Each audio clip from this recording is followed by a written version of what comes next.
So once you've presented the results, it's important to discuss them. It's like a mirror. You have to compare your results together with to the results that you have found in the literature.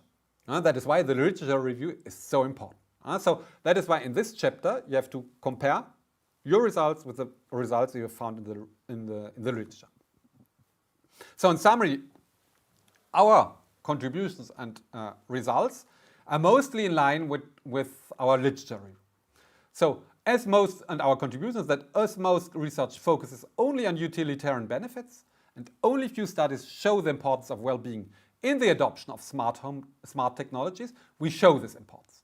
We create a conceptual model UT based on utilitarian benefits, extended with theories of regulatory focus, use and gratification, technical risk and trust theories to explain drivers of smart technology adoption in different countries. So we contribute to IS, information systems theory, and marketing research theory, and shed light on consumer perceptions on risks and benefits of AI-based smart technologies. So precisely, we confirm the regulatory focus theory, which states that users have two types of complementary decision paths when it comes to technology adoption.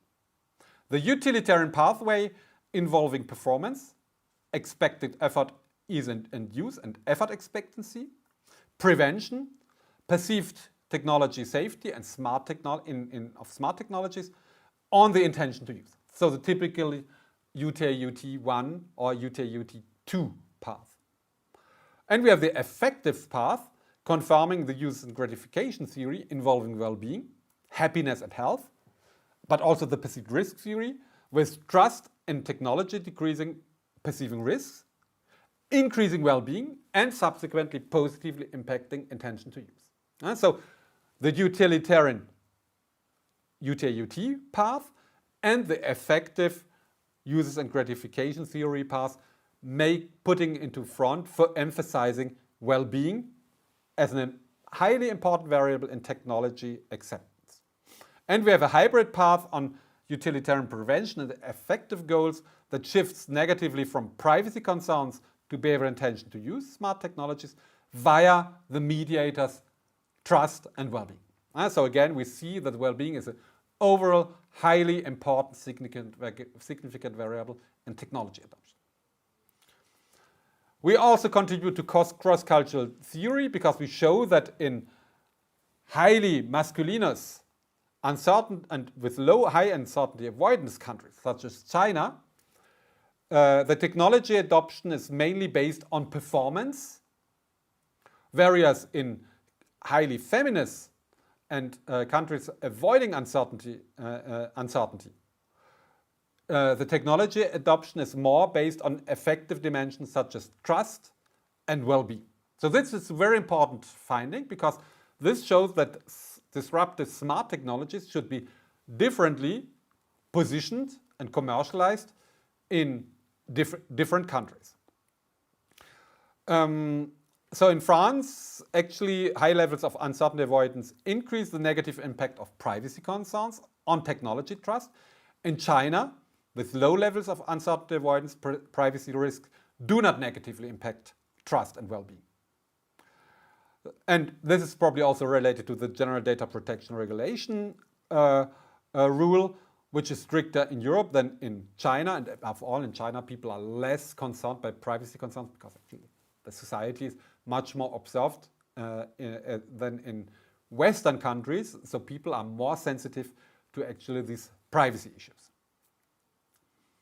So these are our theoretical contributions in summary. So it's important in this chapter, in the last chapter, that you put into front the contributions by comparing your results with the results of the literature and by showing what you bring, what you contribute to theory, to literature with your research. And you have to also to show the managerial contributions in order to show what your results actually bring for management. What do you recommend to managers? So our recommendations are the following one, that in order to maximize customer intentions to use AI-based smart technologies, we recommend managers to focus on three key variables: safety, security of the smart technology, trust into the technology, and consequently user well-being. 3 key variables. Next to the UT variables, which are, let's say, a little bit less important. But so the key variables are really the perceived risk, the trust, and above all, well-being. The main advertising and positioning arguments should thus be making life more convenient and efficient, create trust by providing physical and privacy protection by being reliable and controllable, to increase the cost effectiveness, more utilities, more performance, to save energy, time, and money, to pollute less, and to, above all, improve health and well-being through comfort, convenience, happiness. The higher the perceived technology security, the higher the trust, which in turn should positively impact well-being and subsequently the usage of disruptive technologies. So that is our managerial and theoretical contributions. And after having presented your contributions and after having discussed the results, it's important to show the limits and research directions. Because no research is perfect, it is important to emphasize the limits, which are actually the opportunity for future research avenues for other researchers. And by the way, even when reading literature, when doing your literature review, you should read the chapter about limits and research directions, because these are actually the research avenues that you can follow for your own research. So for our research, actually you have 3 main limits. First of all, you have seen some of our studies were done with convenience samples. So we have problems of demographic representativeness, namely the study about IoT, smart connected objects, the study about the chatbots are done with student samples. The study with autonomous car and the second study for the smart home in Thailand, the study about the service robots are done with professional panel providers. So they represent really the population. So they are representative and can be extrapolated to the whole population. But for convenience sample, and that is the case when you're doing studies with convenience samples, you have to point out that this is a limit, because it might not represent a reality, because they're not working with representative samples. That is why future studies should, if possible, be done with demographically represented samples by using, for example, professional market survey companies. Second, our studies are mostly cross-sectional, with the exception of the smart home usage study in Thailand and the study for autonomous cars in Stuttgart, where we actually compared the studies over different time periods. So we have user experience. So that is why future studies should be conducted over the long term with regular measurement to capture long-term causal effects, which might change, as you have seen in the study for autonomous cars. These indicators change according to user levels, user experience, and autonomous vehicle levels, switching from before driving, after driving 3, and after driving in the simulator level 5. And finally, except with the autonomous car study and the study in the smart home in Bangkok, most of our studies were and respondents were primed with a short video scenario, which did not actually provide enough information to fully understand all the benefits and risks of a disruptive smart technology.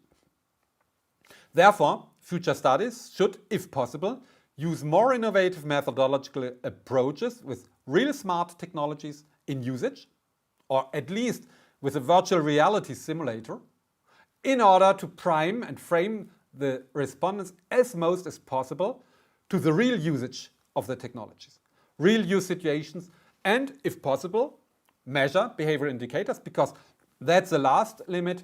We measure most of our concepts with degradative measurement scales, which exist in the literature. That's actually a limit of most our research and management science. So we only measure declarative statements, but we are not sure that intention to use really represents real usage. So we cannot be sure that people, if they say we intend to use this technology, that they really use it. Or we cannot really be sure if they say, okay, it creates or impacts positively my well-being, that it really impacts well-being. So it would be good to have indicators which are integrated in the smart technologies, for example, in connected objects, to measure the heart rhythm, to measure the blood pressure, to measure emotions, for example, with EEGs, with brain waves. So all these behavioral indicators should be tracked in order to improve the reliability of our outcomes in our research. So this is what you have to point out in the last chapter about actual limitations and future research avenues. So we have seen the antecedents of smart technology adoption. Another vision, another research opportunity is to look at the consequences of technology adoption. So this is the aim of the article we have published in Journal of Interactive Marketing recently about the consequences of adoption of smart connected objects on well-being. And we do it actually in the domain of mHealth. So our domain of application is mHealth, mobile health. And as I stated in the first part of our seminar, it is important to define the concept. So in our article, in our research, we started to define, first of all, what is mHealth or mobile health.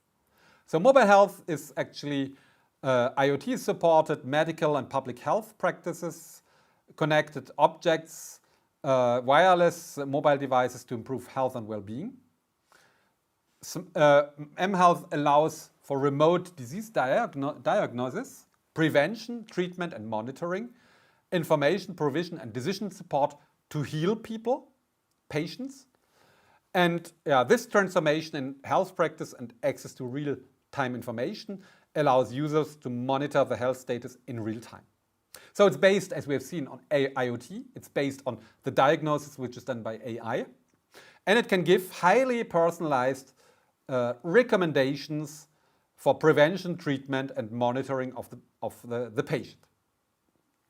So that's a short definition. Naturally, we could develop it even deeper, but again, that's important what you have to do in your introduction of your research and also when doing the literature review. We have to show the managerial relevance and theoretical relevance. That is why we show actually the market. The market is growing. It's one of the fast-growing markets in the health sector, including apps to improve sport performance, sleep quality, and self-quantification.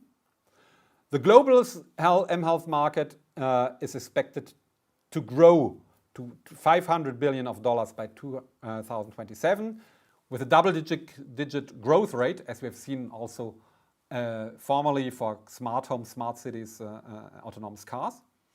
That is why government initiatives try to digitalize healthcare to better treat remotely chronic diseases, obesity, for example, diabetes, cancer, heart disease, and to cope with the growing aging of populations, which are likely to increase the demand for mHealth systems.